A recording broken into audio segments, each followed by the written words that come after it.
Hey guys, welcome back to my channel. Jadi di video kali ini seperti judulnya, aku akan ngebahas tentang dry shampoo yang aku pribadi udah penasaran banget sama produk ini. Dan ini bukan produk baru lagi di dunia perambutan, tapi aku udah beli dan udah pakai juga selama beberapa bulan. Dan aku akan share apa aja sih yang aku temukan di dry shampoo ini. Sebelum mulai jangan lupa subscribe, like, dan komen.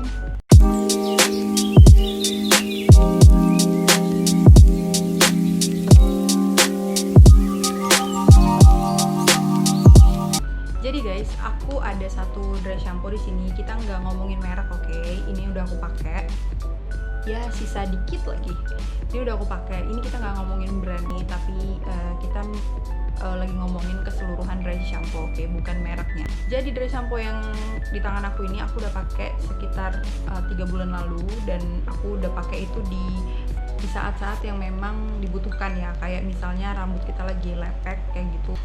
Katanya dia itu mengurangi efek-efek basah dan shiny dari si minyak kepala kita itu, supaya kelihatan kayak seger, kayak abis mandi gitu, abis keramas gitu. Oke, jadi langsung aja. Sebenarnya si dry shampoo ini kalau menurut Mbah Google ya kan, sebenarnya dry shampoo ini tuh beda banget sama yang namanya shampoo. Ya shampoo itu berfungsi sebagai pembersih gitu, jadi dia ngebantu kita untuk ngebersihin rambut, kulit kepala, dan semua hal di kepala kita. Nah, tapi kalau dry shampoo, namanya juga dry shampoo, shampoo kering katanya, tapi dia itu nggak fungsinya itu tuh beda banget sama shampoo pada umumnya. Kalau shampoo pada umumnya untuk membersihkan, tapi kalau dry shampoo ini bukan untuk membersihkan. Dan kebanyakan dry shampoo ini tuh spray gitu ya. Aku nggak tahu apakah ada yang foam, aku juga nggak tahu, belum pernah baca, tapi kebanyakan dan sebagian besar, mungkin semua juga, itu semuanya spray, dipakai dimanapun, kayak di mobil, di jalan, ya dimana aja bisa dipakai gitu. Itu yang ngebuat si dry shampoo ini tuh jadi kebutuhan juga jadinya buat sebagian orang. Contohnya nih, kalau misalnya kita traveling atau pergi ke satu tempat yang lumayan jauh, perjalanannya menempuh waktu yang sangat lama, itu tuh dry shampoo tuh ngebantu banget sebenarnya. Nah, itu tadi sedikit penjelasan umum tentang dry shampoo itu. Kayak aku pernah pakai ini di saat-saat keadaan rambut aku yang lagi lepek, kayak habis pulang kerja gitu kan, agak lepek, tapi posisinya aku tuh udah capek, jadi besoknya itu pengen lebih segar lagi, tapi kayak karena udah capek di hari ini, jadi rasanya males keramas gitu. Nah, jadi aku memanfaatkan situasi itu untuk nyobain si dry shampoo ini. Nah, jadi di pagi hari sebelum aku berangkat kerja itu aku pakai. Biasanya teman-teman dia itu ada kayak aturan-aturan pakainya gitu. Aku anjurin kalian baca dulu semuanya supaya nggak salah gitu ya cara-caranya. Aku pakai itu kayak lumayan agak banyak karena kayak aku masih norak gitu ya. Jadi kayak pakai banyak-banyak. Dan yang aku sadari dari pemakaian ini tuh yang enak banget adalah wangi guys. Jadi kayak dia tuh ngeluarin wangi yang seger gitu ya.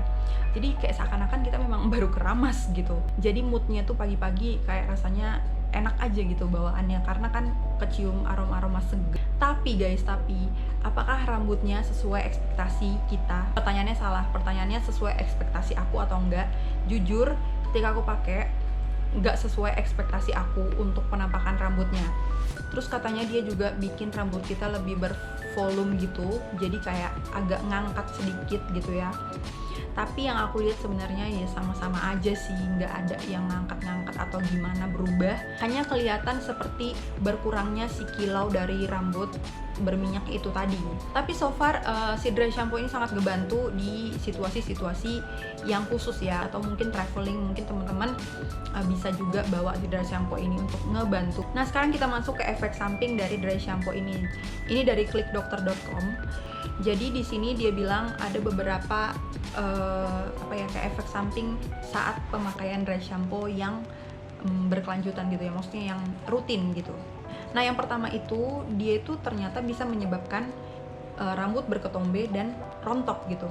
Memang bener kalau ketombe yang seperti aku sudah pikirkan tadi, kayaknya wah ini bakal ketombean kalau misalnya aku pemakaiannya rutin gitu.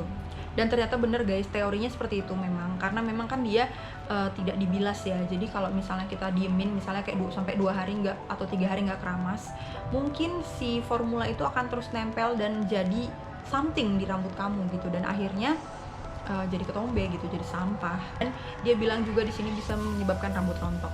Memang rambut rontok itu rata-rata disebabkan oleh kayak formula-formula atau kayak bahan-bahan kimia yang kurang cocok atau kurang bisa menopang pertumbuhan rambut kita di kulit kepala, jadinya rontok gitu. Jadi kayak kulit kepalanya itu atau nutrisi-nutrisi yang harusnya masuk ke rambut itu tuh nggak masuk, jadinya dia rambutnya lemah, terhambat, akhirnya rontok gitu. Yang kedua di sini katanya menghambat pertumbuhan rambut yang kayak aku jelasin tadi, karena memang beberapa formula yang kita taruh di kepala gitu ya, kayak misalnya hairspray juga aku kurang suka pemakaian itu, walaupun ada acara atau gimana aku selalu hindarin, kalau bisa dihindarin aku hindarin pastinya. Terus yang ketiga katanya membuat rambut kering dan patah. Jadi ya kalau rambut kering biasanya memang rada suka patah gitu ya, karena dia ringkih banget.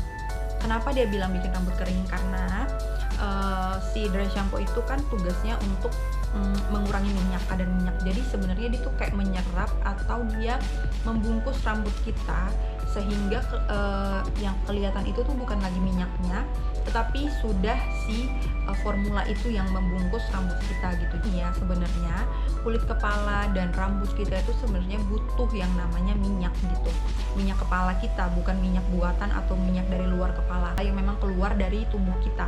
Tapi kalau secara terus-menerus dia dihambat, si minyaknya itu dihambat, akhirnya rambut kita pun ya terhambat pertumbuhan dan kering dan jadinya patah-patah gitu. Ini kita bicara kalau pemakaiannya rutin dan terus-menerus ya. Terus faktor keempat katanya berpotensi menyebabkan jerawat di kulit kepala. Bener banget. Jadi kayak aku tuh beberapa kali pakai, ada beberapa jerawat yang tumbuh di kulit kepala aku. Aku nggak tahu ya, mungkin karena si dry shampoo ini apa karena makanan. Dan faktor kelima katanya meningkatkan resiko infeksi akar rambut. Kayak misalnya infeksi akar rambut tuh kita katakanlah masalah-masalah rambut lainnya. Jadi kayak mungkin ada, jadi setelah pemakaian yang rutin banget sama si dry shampoo ini, teman-teman mungkin bakal ngerasa ada beberapa masalah lain yang akan terjadi di rambut kalian, mungkin rusak atau apa, kita nggak pernah tahu. So ya, jadi penjelasan yang tadi aku jelaskan tentang si dry shampoo dari Mbah Google itu sebenarnya bukan untuk menjatuhkan si dry shampoo, enggak, tapi maksudnya ini supaya kita tahu dan ada edukasi juga buat teman-teman yang mungkin kurang paham atau memang nggak tahu atau memang belum pernah dengar hal ini sebelumnya. Tapi kalau mau ditanya aku pribadi gimana, tetap pakai atau enggak, aku tetap pakai sampai saat ini, aku tetap pakai, tapi nggak rutin ya guys, karena juga teman-teman aku tidak mau mengulangi kesalahan yang lain-lain. Jadi karena memang semua produk itu pasti ada efek sampingnya yang rasanya praktis, cepat gitu ya, rasanya enak banget, tapi sebaiknya tidak digunakan secara terus-menerus dan rutin setiap hari gitu kan. Dan yang aku sukanya lagi, dry shampoo ini tuh banyak banget mereknya sekarang dan banyak banget macem-macem wanginya. Jadi kayak kita tuh bisa pilih wangi apa yang kita suka. Kalau dulu kan dry shampoo tuh kayak masih dikit ya, dan wanginya itu kayak ya udahlah terima aja karena ini yang bagus gitu kan. Kalau sekarang tuh udah banyak banget merek dan harganya juga banyak banget terjangkau. Ini tuh terjangkau banget. Jadi kalau packaging aslinya itu tuh sepanjang ini, tapi aku beli yang ini karena kan kemarin tuh pengen coba doang. Yang aku senangnya juga dry shampoo udah tersedia di size yang kayak gini kecil, karena ngebantu banget kalau misalnya kita traveling. Ini tuh praktis banget, muat dimanapun. Jadi segitu aja penjelasan dari aku. So semuanya balik lagi ke teman-teman yang mungkin penasaran mau pakai dan mungkin sudah berencana mau beli tapi maju mundur. Teman-teman bisa coba dulu karena mereka sediain size yang kecil, which is ngebantu banget untuk kita yang pemula gitu ya. Jadi kayak nggak ngerasa sia-sia kalau misalnya nanti nggak cocok gitu kan, udah beli size yang gede tahu-tahu nggak cocok. Oke guys, gitu aja video kali ini. Thank you so much for watching dan sampai ketemu di video-video selanjutnya. Bye bye.